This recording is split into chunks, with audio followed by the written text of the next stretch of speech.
செந்தமிழன் சீமான் பெயரை கூறினால்தான் காணொளிகள் ஹிட் அடிக்கின்றது. இதை குறித்துதான் இன்றைய காணொளியில் காணவிருக்கின்றோம். தமிழ் தலைவன் நேயர்கள் அனைவருக்கும் வணக்கம்.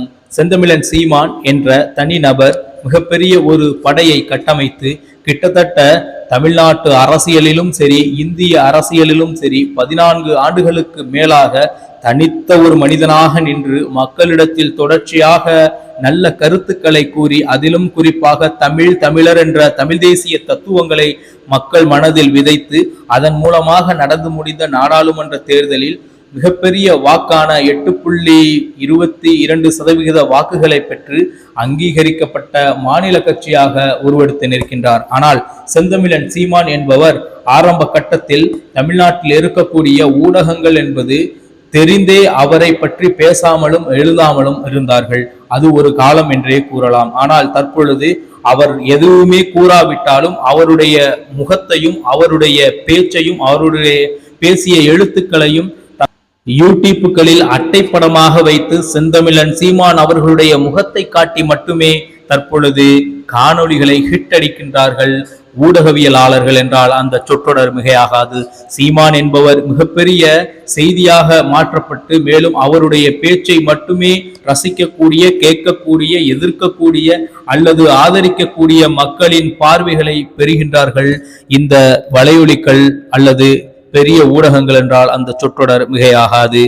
எந்த ஊடகம் செந்தமிழன் சீமானை தவிர்த்ததோ, தடுத்ததோ அல்லது அவரை பற்றி பேசாமல் சமூகத்தில் இருந்ததோ, அதே ஊடகங்கள், அதே மீடியாக்கள் தற்பொழுது சமூகத்தில் செந்தமிழன் சீமானை மற்றும் பேசினால்தான் அதிகமாக காணொளிகளை பார்வையாளர்கள் பார்க்கின்றார்கள் அல்லது அதிக பார்வைகளை பெறுகின்றது என்ற அடிப்படையில் செந்தமிழன் சீமானை எல்லா வீடியோக்களிலும் எல்லா காணொளிகளிலும் சேர்த்து பேசுவதும் எழுதுவதும் தற்பொழுது நிலைமாறிய அல்லது தடுமாறிய ஊடகங்களின் வேலையாக மாறி நிற்கின்றது.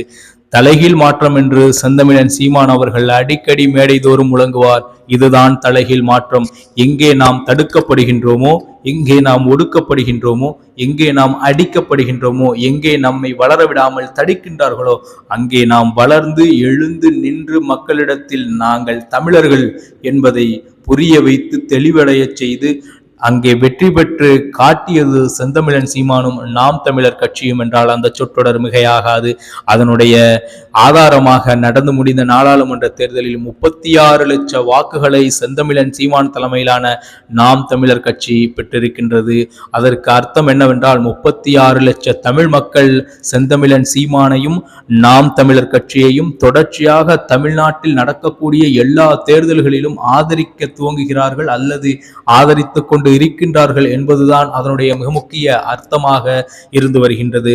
எனவே செந்தமிழன் சீமான் என்ற தனித்த ஒரு மனிதர் தற்பொழுது புரட்சியவாதியாக மாறி நிற்கின்றார் என்றால் எந்த ஒரு ஊடக வலிமையாலும் அல்ல, மாறாக சில ஊடகங்கள் தற்பொழுது வலிமை பெறுகிறது என்றால் இந்த புரட்சியவாதியை செந்தமிழன் சீமானை பேசிதான் வலிமை பெறுகிறது என்பதுதான் நிதர்சனமான உண்மை. இந்த உண்மையை உலகிற்கு காட்டியவர்தான் செந்தமிழன் சீமான் என்றால் அந்த சொற்றொடர் மிகையாகாது. நிச்சயமாக சீமான் என்பவர் தனித்த பெரும் தலைவனாக, தனித்த பெரும் தலைமையாக நின்று வருகின்ற எல்லா தேர்தல்களிலும், நடக்கவிருக்கின்ற விக்கிரவாண்டி தேர்தலிலும் மிகப்பெரிய வெற்றியை பெறுவார். நிச்சயமாக தமிழ்நாட்டை அவர் தலைமையிலான ஆட்சி ஆளும் என்பதை கூறிக்கொண்டு மீண்டும் நல்லதொரு காணொளியில் உங்களை சந்திக்கின்றேன். தமிழ் தலைவர் நேயர்கள் தொடர்ச்சியாக நம்முடைய வலையொலியை பின்பற்றி வாருங்கள். மேலும் சப்ஸ்கிரைபுகளை அதிகப்படுத்துங்கள் என்று கூறி உங்களிடமிருந்து விடைபெறுகின்றேன். நன்றி, வணக்கம். நாம் தமிழர்.